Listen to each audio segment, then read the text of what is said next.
খুব সাধারণভাবেই উচিত ছিল গ্রামীণ ফোনের আমাদের যে কোনো পাওনা আমরা চাওয়ার আগেই বুঝিয়ে দেয়া। কিন্তু গ্রামীণ ফোন আমাদের কোনো পাওনাই আজ পর্যন্ত চাওয়ার আগে কখনোই বুঝিয়ে দেয়নি।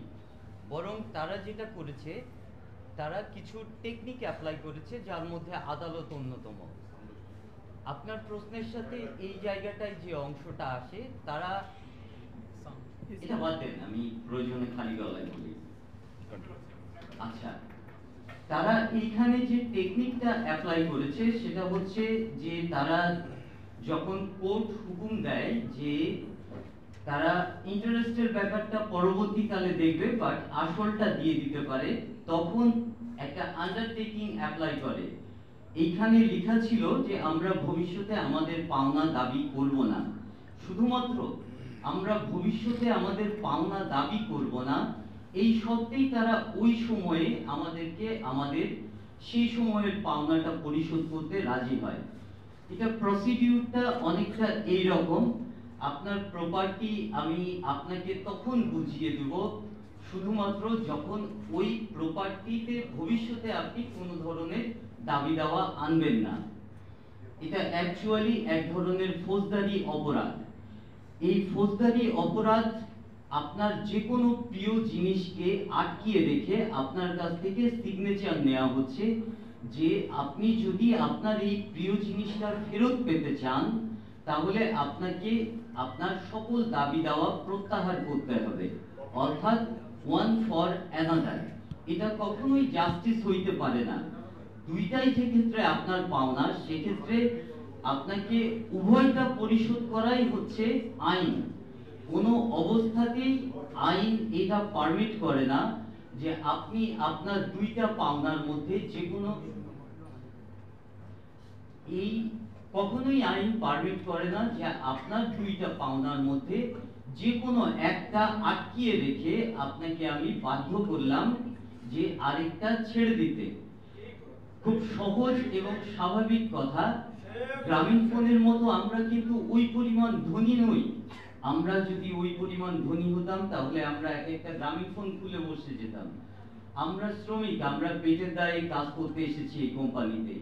এই অবস্থায় আমাদেরকে যখন বলা হলো যে আপনাদের 5% এর টাকাটা আপনাদেরকে তখন পে করা হবে বা এর পরবর্তী কালের থেকে রেগুলারলি আপনারা পাবেন যখন আপনারা পূর্ববর্তী ইন্টারেস্টটা কোনো অবস্থাতেই দাবি করতে পারবেন না, তখন আমরা একান্তই বাধ্য হলাম, আমাদেরকে বল প্রয়োগে বাধ্য করা হলো। ঠিক একই কাজ করা হয়েছে আমাদের চাকুরি চুক্তির সময়ে। প্রথম কথা হলো আমাদের চাকুরি চুক্তি বেআইনি, সুতরাং এই ক্ষেত্রে আমাদেরকে কোনো ধরনের পেমেন্ট করা হয়েছে এই কথাটার কোনো ধরনের কোনো ভ্যালু নাই। দ্বিতীয় কথা হইল আমাদেরকে ওই পেমেন্টটা করা হয়েছে কোন ভিত্তিতে।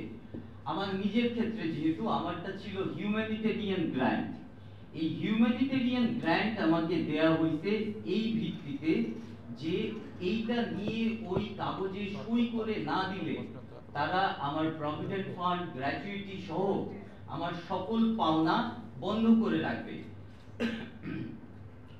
পরিস্থিতিটা চিন্তা করেন, আমি সদ্য চাকুরিচ্যুত, করোনাকালীন সময়, আমি যে আমার পরিবারের জন্য দ্বিতীয় কোনো আয়ের পদ্ধতি তৈরি করব এর কোনো ধরনের কোনো সুযোগ নাই। এই সময় আমাকে বলা হচ্ছে যে আমাকে আমার কোম্পানি থেকে কোনো ধরনের কোনো পাওনা পরিশোধ করা হবে না যদি না আমি লিখিত কাগজে সই করে আমার পাওনাটা নিয়ে নিই। এটা টোটালি হিউম্যান যে ব্যাকগ্রাউন্ড তার সাথে প্রতারণা। আমরা কর্মী হিসেবে গ্রামীণ ফোনকে দীর্ঘ সময় যে সেবা দিয়েছি তার সাথে প্রতারণা, দেশের আইনের সাথে প্রতারণা, এবং এটি একটি অপরাধ, ইটস এ ক্রিমিনাল থিং। এবং সর্বশেষ কথা, এটা অবৈধ যেটা তার অন্যতম প্রমাণ, যখন এই ধরনের কোনো চুক্তিনামা কারোর সাথে সম্পাদিত হয় তখন এই চুক্তির একটা কপি উভয় পক্ষ পায় এবং প্রয়োজনে একটা কপি সরকারের কাছে জমা থাকে। যেন পরবর্তীকালে আইনানুগ কোনো ব্যবস্থা নেওয়ার ক্ষেত্রে অসুবিধার সৃষ্টি না হয়।